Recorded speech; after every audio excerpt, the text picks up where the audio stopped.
Genesis chapter 3. Now the serpent was more cunning than any beast of the field which God had made. And he said to the woman, Has God indeed said, You shall not eat of every tree of the garden?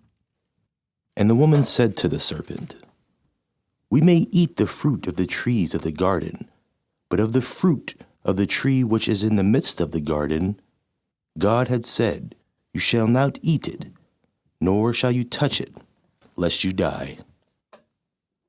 Then the serpent said to the woman, You will not surely die, for God knows that in the day that you eat it, your eyes will be opened, and you will be like God, knowing good and evil. So when the woman saw that the tree was good for food, that it was pleasant to the eyes, and the tree desirable to make one wise, she took of its fruit and ate. She also gave to her husband with her, and he ate. Then the eyes of both of them were opened, and they knew that they were naked. And they sewed fig trees together and made themselves coverings. And they heard the sound of the Lord God walking in the garden in the cool of the day, and Adam and his wife hid themselves from the presence of the Lord among the trees of the garden. Then the Lord called to Adam and said to him, Where are you?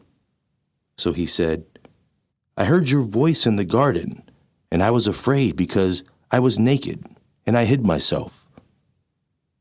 And he said, Who told you that you were naked? Have you eaten from the tree of which I commanded you, that you shall not eat? Then the man said, The woman who you have gave to be with me, she gave me of the tree, and I ate. And the Lord God said to the woman, What is this you have done?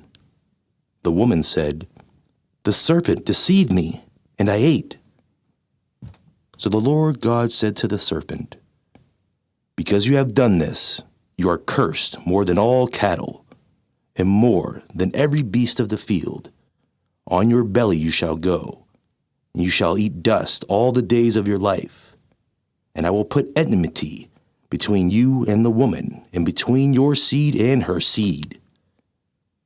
He shall bruise your head, and you shall bruise his heel. To the woman he said, I will greatly multiply your sorrow and your conception. In pain you shall bring forth children. Your desire shall be for your husband, and he shall rule over you.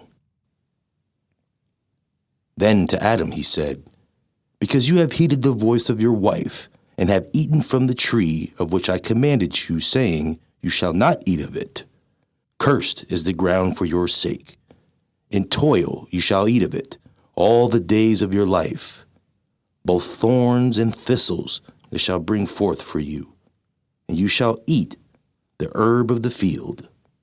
In the sweat of your face you shall eat bread, till you return to the ground, for out of it you were taken, for dust you are, and to dust you shall return.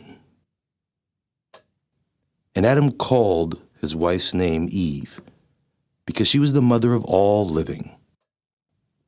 Also for Adam and his wife the Lord God made tunics of skin, and clothed them. Then the Lord God said, Behold, the man has become like one of us, to know good and evil. And now, lest he put out his